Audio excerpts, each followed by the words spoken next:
जहां न पहुंचे नजर वहां की है हमें खबर। अब देश विदेश की खबरों से रहिए ना बेखबर। अब आप साथ वारिश टाइम। हेलो दोस्तों, आज है 30 सितंबर 2025 दिन मंगलवार का, हिंदी तिथि आश्विन शुक्ल अष्टमी। और आइए बात करते हैं आज के मुख्य समाचार, बड़ी खबरें, देश और दुनिया का ताजा अपडेट लेकर हाजिर हो गए। आज का ये वीडियो भी बहुत ही स्पेशल होने वाला है, सरकारी कर्मचारियों के लिए, प्राइवेट कर्मचारियों के लिए, पढ़ने वाले बच्चों के लिए, माताओं और बहनों के लिए, बड़े बुजुर्गों के लिए और आम जनता से जुड़े कई महत्वपूर्ण फैसले वीडियो में जानने वाले हैं। पूरा वीडियो आप ध्यान से आखिर तक जरूर देखते रहिएगा, है ना। तो बिना टाइम विलंब के शुरुआत करते हैं आज की पहली बड़ी खबर। सबसे पहले तो आपको बताएं कि आज नवरात्रि का 9वां दिन है और आज के दिन मां भगवती के 90वें स्वरूप मां सिद्धिदात्री की विधि विधान से पूजा की जाती है। यदि आप पूरी नवरात्रि मां दुर्गा की पूजा या व्रत नहीं कर पाए हैं तो कोई बात नहीं, आज के दिन आप माता की पूजा अर्चना करके आशीर्वाद प्राप्त कर सकते हैं। हिंदू मान्यताओं के अनुसार मां सिद्धिदात्री की पूजा कष्ट और बाधाओं को दूर करके सभी काम को सिद्ध करने वाली माता मानी गई है। नवरात्रि के आज 90वें दिन देवी सिद्धिदात्री जी को उनका प्रिय भोग यानी हलवा, पूड़ी, चना आदि लगाना चाहिए। इसके अलावा आप खीर, नारियल, सफेद मिठाई या फिर मौसमी फल का भी भोग लगा सकते हैं। और ऐसी हिंदू मान्यताएं हैं कि नवरात्रि के 90वें दिन माता सिद्धिदात्री जी की पूजा अर्चना करने पर साधक को 9 दिनों के नवरात्रि की पूजा का पुण्य फल प्राप्त होता है और देवी की कृपा से सारे कार्य समय पर मनचाहे तरीके से सिद्ध होते हैं और पूरे साल जीवन में सुख सौभाग्य बना रहता है। चलिए आगे बढ़ते हैं खबरों की ओर। पहली बड़ी खबर आप देखिए, गरबा खेलते खेलते हार्ट अटैक से जान चली गई। मध्य प्रदेश के खरगोन में गरबा कर रही एक महिला की हार्ट अटैक से दुर्गा प्रतिमा के सामने ही मौत हो गई और वह अपने पति के साथ डांस कर रही थी, तभी अचानक नीचे गिर पड़ी। ये घटना रविवार रात को खरगोन जिले के भीकन गांव के पलासी गांव की है और इसका वीडियो सोमवार को सामने आया। महिला की शादी 5 महीने पहले ही हुई थी। पति के साथ नाचते नाचते वो अचानक बेसुध हो गई और नीचे जमीन पर गिर गई। मौजूद लोगों ने तुरंत उठाया लेकिन तब तक उसकी सांसें थम चुकी थी। वैसे आपको बताएं, हृदय रोग दुनिया भर में मृत्यु का प्रमुख कारण बने हुए हैं। साल 2023 के आंकड़ों के मुताबिक 1,92,00,000 से अधिक लोगों की जाने गई है और विशेषज्ञों ने यह चिंता जताई है कि साल दर साल ये हार्ट अटैक का जो खतरा है वो बढ़ता ही जा रहा है और जिस तरह से लोगों की दिनचर्या और खान पान में गड़बड़ी हो रही है, हृदय रोगों का जोखिम और भी अधिक हो सकता है। भारतीय आबादी में भी हार्ट रोग एक बड़ी चुनौती देखी जा रही है। मेडिकल रिपोर्ट ये बता रहे हैं कि शहरी क्षेत्रों में, विशेषकर मेट्रो सिटी में रहने वाले लोगों में हृदय स्वास्थ्य की समस्याएं और ज्यादा देखी जा रही हैं। दिन भर ऑफिसों में काम, घंटों ट्रैफिक में फंसे रहना, देर रात तक जागना और फास्ट जंक फूड खाने की आदत सीधे सीधे हार्ट की सेहत को प्रभावित कर रही है। रिसर्च किया गया जिसमें विशेषज्ञों ने यह पता लगाया कि ज्यादातर लोग सीढ़ियों की जगह लिफ्ट का इस्तेमाल कर रहे हैं। सब्जी, घर के सामान लाने के लिए भी लोग थोड़ा बहुत भी पैदल चलने के बजाय गाड़ियों का इस्तेमाल कर रहे हैं और ये सभी स्थितियां शारीरिक गतिविधियों को कम कर रही हैं और ऐसे में हार्ट के रोगों को बढ़ाने वाली स्थितियां बन रही हैं। और शहरों में रहने वाले लोग गांव में रहने वालों की तुलना में ज्यादा जंक फूड और प्रोसेस्ड फूड का अधिक सेवन कर रहे हैं और इस तरह के खाद्य पदार्थों में ट्रांस फैट, नमक और चीनी की मात्रा अधिक होती है जो धीरे धीरे धमनियों में प्लाक जमा कर देती है और ऐसे में खून का प्रवाह बाधित होता है और हार्ट पर एक्स्ट्रा दबाव बढ़ जाता है। इसके अलावा तनाव भी एक बड़ी आम समस्या है। लगातार तनाव से शरीर में कोर्टिसोल और एड्रेनालिन हार्मोन भी बढ़ जाते हैं जो दिल की धड़कन और ब्लड प्रेशर को असामान्य बना देते हैं। लंबे समय तक अगर तनाव की यही स्थितियां रहती है तो फिर वो हार्ट अटैक का खतरा पैदा करती हैं। हृदय रोगों से बचने के लिए विशेषज्ञ भी लगातार ये कहते रहते हैं। डॉक्टर कहते हैं कि अगर हम समय रहते कुछ सावधानियां अपनाएं तो दिल की बीमारी को काफी हद तक हम कंट्रोल में रख सकते हैं। सबसे जरूरी है कि जीवन शैली में स्वस्थता से बदलाव लाया जाए। रोजाना कम से कम 30 मिनट तेज चलने या व्यायाम करने की आदत बनाई जाए ताकि इससे हार्ट मजबूत बनता है। आहार में भी सुधार करना जरूरी है। संतुलित आहार लें जिसमें ताजे फल, सब्जियां, साबुत अनाज, ड्राई फ्रूट्स वगैरह की मात्रा हो। ज्यादा तले हुए और प्रोसेस्ड फूड से दूरी बनाएं। ज्यादा तेल का इस्तेमाल ना करें। हृदय रोगों के खतरे को कम करने के लिए तनाव कम करें, योग, ध्यान और पर्याप्त नींद लें। अगर आपको ब्लड प्रेशर, डायबिटीज या कोलेस्ट्रॉल की समस्याएं हैं तो समय समय पर डॉक्टर की जांच कराते रहें। चलिए आगे बढ़ते हैं। बड़ी खबर आप देखिए, उत्तर प्रदेश में 39 करोड़ बीमा के लिए पिताजी का मर्डर कर दिया गया, जान ले ली गई। यूपी हापुड़ से ये चौंकाने वाला मामला सामने आया। यहाँ पर एक युवक ने दोस्त के साथ मिलकर माता पिता की जान ले ली और फिर उनकी मौत को सड़क हादसा दिखाया और माता पिता के नाम पर एक कंपनी से 22 लाख रुपए बीमा क्लेम भी वसूला। लेकिन दूसरी बार जब पैसे देने की बारी आई तो कंपनी ने जांच शुरू की और जांच पड़ताल में यह बड़ा खुलासा हुआ। चलिए अगली बड़ी खबर आप देखिए, अब फिल्मों में नजर आएगी एआई एक्ट्रेस, हॉलीवुड में मिलने लगे ऑफर, सिनेमा जगत में खलबली मच गई है। आर्टिफिशियल इंटेलिजेंस यानी एआई से बनी वर्चुअल अभिनेत्री टीली नारवुड हॉलीवुड एजेंट के साथ करार कर सकती हैं। आप देख सकते हैं एआई किस तरह से अब आगे बढ़ बढ़ रहा है और आने वाले समय में AI का कितना ज्यादा उपयोग होने लगेगा। साथ ही आप देखिए पीएम मोदी ने दिल्ली बीजेपी के नए कार्यालय का उद्घाटन किया है। कहा कि भाजपा की स्थापना को 45 साल पूरे हुए। साथ ही कांग्रेस महासचिव केसी वेणुगोपाल ने 28 सितंबर को गृह मंत्री अमित शाह को चिट्ठी लिखी, जिसमें पूर्व ABVP नेता की टीवी पर बहस के दौरान राहुल गांधी को जान से मारने की धमकी देने का जिक्र है। लेटर में कहा गया कि बीजेपी प्रवक्ता के खिलाफ तुरंत कार्रवाई न होना राहुल गांधी के खिलाफ हिंसा में मिलीभगत माना जाएगा। राहुल गांधी को जान से मारने की धमकी पर कांग्रेस ने अमित शाह को लेटर लिखा है। अच्छा, इसके अलावा आप देखिए करूर भगदड़ को लेकर भी अपडेट आ रहा है। करूर भगदड़ की जांच retired high court justice Aruna Jagadeesan की अध्यक्षता वाली कमेटी को सौंपी गई है। करूर भगदड़ में राज्य सरकार की कमेटी ने जांच शुरू कर दी है। वहीं स्टालिन ने कहा कि पब्लिक इवेंट के लिए अब नए नियम बनेंगे। वहीं करूर में जहां पर हादसा हुआ था वहां पर NDA डेलीगेशन भी जाएगा,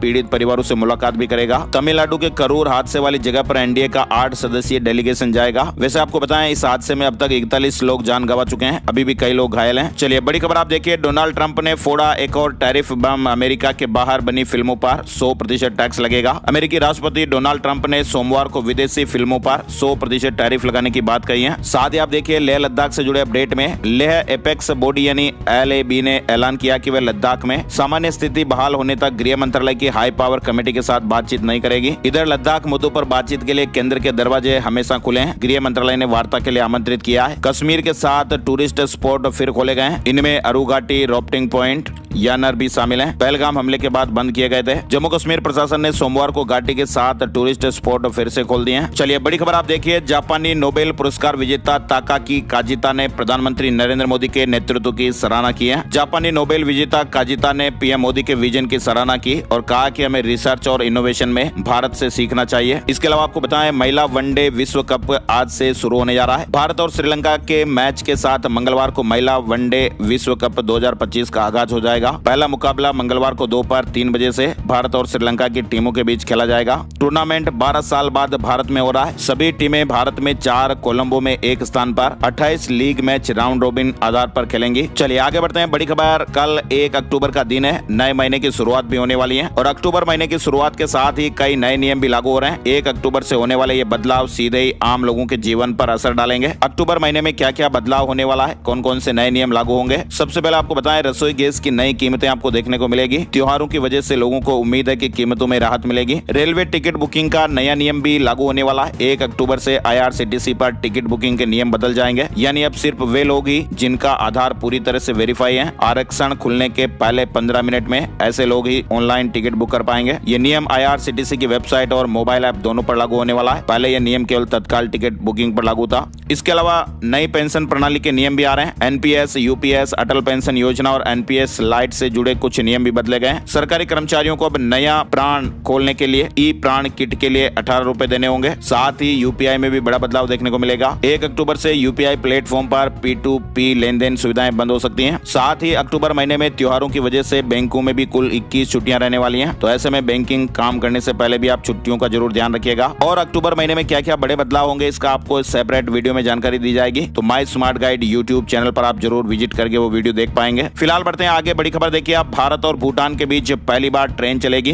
करंट अफेयर्स और प्रतियोगी परीक्षाओं में भी इससे जुड़ा सवाल बन सकता है। भारत और भूटान के बीच पहली बार ट्रेन चलेगी। 2 राज्यों से पड़ोसी देश को 4000 करोड़ रुपए का प्रोजेक्ट है। भारत और भूटान के बीच पहली बार रेल सर्विस शुरू की जा रही है और भारत सरकार ने इसके लिए 2 रेल लाइनें बिछाने की घोषणा की है। इधर आप देखिए सुप्रीम कोर्ट ने कहा कि अदालतें पीड़ितों की तकलीफ को अनदेखा न करें। पटना हाई कोर्ट ने शिकायतकर्ता को सुनाई नहीं और जल्दबाजी में अग्रिम जमानत दे दी। सरकारी कर्मचारियों के लिए अपडेट आ रहा है। 2028 तक पूरी तरह लागू होगा 8वां वेतन आयोग। 8वें वेतन आयोग को पूरी तरह लागू होने में 2028 तक का इंतजार करना पड़ सकता है। जनवरी में यूनियन कैबिनेट ने इसे मंजूरी दी थी, लेकिन अभी तक न तो ऑफिशियल नोटिफिकेशन आया, न टर्म्स ऑफ रेफरेंस फाइनल हुए और नई कमीशन के मेंबर्स की लिस्ट जारी हुई है। हालांकि ये 1 जनवरी 2026 से लागू होगा, यानी कर्मचारियों को 2 साल का एरियर मिलेगा, ऐसी संभावनाएं हैं। इसके अलावा आप देखिए सहारा इंडिया में जिनके पैसे फंसे हुए हैं उनके लिए भी बड़ी खबर है। सहारा समूह ने सुप्रीम कोर्ट से 88 तरह की जो चल अचल संपत्तियां हैं इनको अडानी समूह को बेचने की अनुमति मांगी है। सुप्रीम कोर्ट अब इस फैसले पर 14 अक्टूबर को सुनवाई करेगा। सहारा ग्रुप को निवेशकों के 24,030 करोड़ लौटाने हैं। इधर आप देखिए जोमेटो का नया हेल्दी मोड भी लॉन्च हुआ है। फाउंडर दीपिंदर गोयल ने कहा कि अब खाना सिर्फ स्वाद के लिए नहीं, सेहत के लिए भी होगा। Online food delivery platform Zomato ने ऐप में हेल्दी मोड लॉन्च किया है। ऐप का ये फीचर फिलहाल सिर्फ गुरुग्राम के यूजर्स के लिए लाइव किया गया है और जल्दी ये फीचर बाकी सिटी में भी लॉन्च किया जाएगा, यानी हर डिश के साथ अब हेल्दी स्कोर स्कोर भी दिखेगा, कौन सा खाना कितना न्यूट्रिएंट वैल्यू वगैरह रखता है, तो ये सारी जानकारियां ऐप पर दिखाई देगी।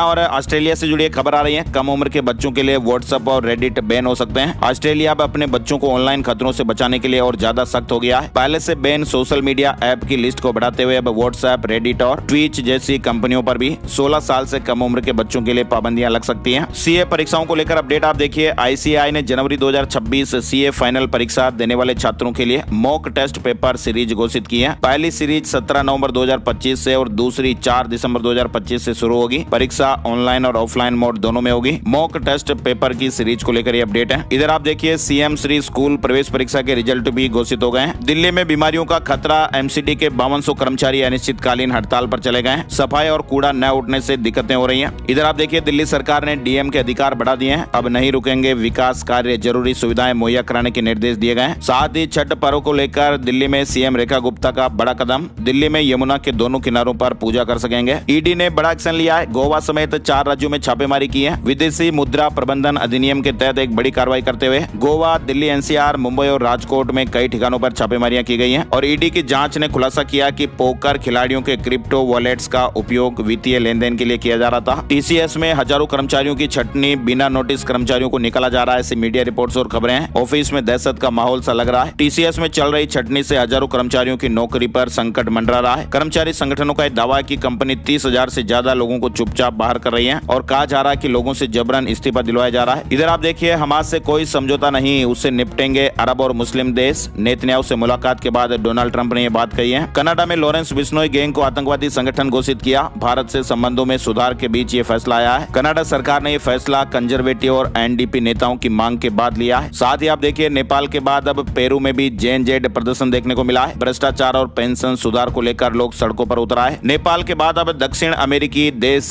पेरू के जेएनजेड भ्रष्टाचार को लेकर सड़कों पर लोग उतर आए हैं। नारेबाजी और विरोध प्रदर्शन देखने को मिल रहे हैं। इधर आप देखिए, असम में मटक समेत 6 आदिवासी समुदाय भी सड़कों पर उतर आए हैं। अनुसूचित जनजाति का दर्जा देने की मांग कर रहे हैं। राज्य की आबादी में इनकी हिस्सेदारी लगभग 12% है। इधर आप देखिए, नेतन्याहू ने दोहा हमले के लिए कतर से माफी मांगी है। ट्रंप ने व्हाइट हाउस से फोन करवाया। 20 दिन पहले हमास पर हमला किया था। साथ ही आप देखिए, चेतनानंद ने 50 दिन में 15 होटल बदले, सस्ते ठिकाने चुनता था। फोन पासवर्ड भूलने का नाटक भी किया। 17 स्टूडेंट्स के शोषण के आरोप लगे हुए हैं। इधर आप देखिए, यूक्रेन को टोमोक मिसाइल दे सकता है अमेरिका। ये 800 किलोमीटर की स्पीड से मॉस्को हिट कर सकती है। अब डोनाल्ड ट्रंप आखिरी फैसला लेंगे। वहीं देखिए, आप केरल के सबरीमाला मंदिर से चोरी 4 किलो सोना मिला है। जिसने चोरी की शिकायत की थी, उसी की बहन के घर से बरामद हुआ। महाराष्ट्र में बाढ़ और बारिश से 5 जिलों में 10 लोगों की जान जाने की खबर है। उत्तर भारत के 8 राज्यों से मानसून विदा हो गया है। एमपी और गुजरात में फिलहाल कुछ क्षेत्रों में बारिश की संभावनाएं हैं। पंजाब से जुड़ी बड़ी खबर, पंजाब सीएम ने कहा कि 15 अक्टूबर से बाढ़ का मुआवजा बांटेंगे। पंजाब विधानसभा के 2 दिन चले स्पेशल सेशन में बाढ़ को लेकर प्रस्ताव पास कर दिया गया है। पंजाब सरकार ने 1600 करोड़ रुपए के पैकेज को खारिज करते हुए 20,000 करोड़ का पैकेज मांगा। वहीं सदन खत्म होने से पहले पहुंचे सीएम भगवंत मान ने यह ऐलान किया कि 20 अक्टूबर को दिवाली देखते हुए 15 अक्टूबर से ही बाढ़ प्रभावित लोगों को फसलों, पशुओं और अन्य नुकसान के मुआवजे के चेक मिलने शुरू कर दिए जाएंगे। वहीं सीएम ने कहा कि वे इसको लेकर गृह मंत्री अमित शाह से भी मुलाकात करेंगे। इधर पंजाबी सिंगर सिद्धू मूसेवाला के पिता बलकौर सिंह ने विधानसभा चुनाव लड़ने का ऐलान कर दिया है। उन्होंने मानसा में एक कार्यक्रम में कहा कि वे 2027 का विधानसभा चुनाव लड़ेंगे। वहीं पंजाबी सिंगर जवंदा की सेहत में सुधार आया है, 3 मशीन हटाई। सिंगर लगातार तीसरे दिन वेंटिलेटर सपोर्ट पर रहे। डॉक्टरों ने कहा कि स्पेशल टीम निगरानी कर रही है। हरियाणा से जुड़ा महत्वपूर्ण अपडेट देखिए, हरियाणा की तहसीलों में पेपरलेस रजिस्ट्री की शुरुआत हो गई है। हरियाणा की तहसीलों में सोमवार से ही पेपरलेस वर्क की शुरुआत की गई। वहीं हरियाणा में पराली जलाने पर अब सख्ती बढ़ा दी गई है। सरकार ने पराली प्रोटेक्शन फोर्स बनाई है, जो रात में भी खेतों में गश्त करेगी। सैटेलाइट यानी उपग्रह से बचने के लिए देर रात पराली जलाने वालों पर भी विशेष ध्यान दिया जाएगा। इस सीजन में पराली जलाने के 6 मामले सामने आए हैं, जिनमें एफआईआर दर्ज हुई है। हरियाणा में कर्मचारियों के लिए दिवाली धमाका, 17 अक्टूबर तक खाते में आ जाएंगे रुपए। हरियाणा सरकार ने दिवाली के अवसर पर चतुर्थ श्रेणी कर्मचारियों को दी जाने वाली अग्रिम राशि में 1,000 रुपए की बढ़ोतरी की है, जिससे अब यह राशि 13,000 रुपए हो गई है। कर्मचारियों को 14 अक्टूबर तक आवेदन करना होगा और 17 अक्टूबर तक ये राशि खाते में मिल जाएगी और इसकी वसूली 10 समान किस्तों में की जाएगी। कुछ विशेष श्रेणी के कर्मचारियों को यह अग्रिम राशि नहीं मिलेगी। इसके अलावा देखिए, आप हरियाणा में किसान भाइयों के लिए अच्छी खबर भी है। मंडियों में फसल तुलाई पर वजन में अब गड़बड़ी नहीं हो पाएगी। हरियाणा सरकार ने अनाज मंडियों में तुलाई के लिए 63 साल पुराने नियम में बदलाव किया है। अब मंडियों में केवल इलेक्ट्रॉनिक कांटे ही चलेंगे। किसान कल्याण विभाग ने इस संबंध में अधिसूचना भी जारी कर दी है। आड़तियों को डिजिटल मॉइस्चर मीटर रखने भी जरूरी है। हरियाणा में एनएचएम कर्मचारियों ने आंदोलन आंदोलन की चेतावनी दी है। 6 नवंबर से शुरुआत कर सकते हैं। साथ ही हरियाणा सरकार मुख्यमंत्री शहरी आवास योजना के तहत गरीब परिवारों को पक्के मकान बनाने के लिए भी सहायता प्रदान करेगी। प्रधानमंत्री आवास योजना शहरी 2.0 के अंतर्गत परिवारों को 2.5 लाख रुपए की आर्थिक मदद देगी। हरियाणा में बच्चे से फिर क्रूरता की खबर सामने आई है। शिक्षक ने 9वीं के छात्र को पीटा, थप्पड़, मुक्के बरसाए, जाति सूचक शब्द भी कहे। अभी हाल ही में आपको मालूम होगा हरियाणा के पानीपत में एक स्कूल में दूसरी क्लास के मासूम को उल्टा लटका दिया गया था और उसे पीटा गया था और इसी बीच ये एक और घटना सामने आई है। हरियाणा कांग्रेस में बड़ा बदलाव, राव नरेंद्र सिंह होंगे प्रदेश अध्यक्ष, भूपेंद्र हुड्डा बने नेता प्रतिपक्ष। हरियाणा कांग्रेस ने नए प्रदेश अध्यक्ष का ऐलान कर दिया है। साथ ही आप देखिए बिहार को लेकर अपडेट। बिहार में अगले हफ्ते विधानसभा चुनावों की तारीखों का ऐलान हो सकता है। बिहार की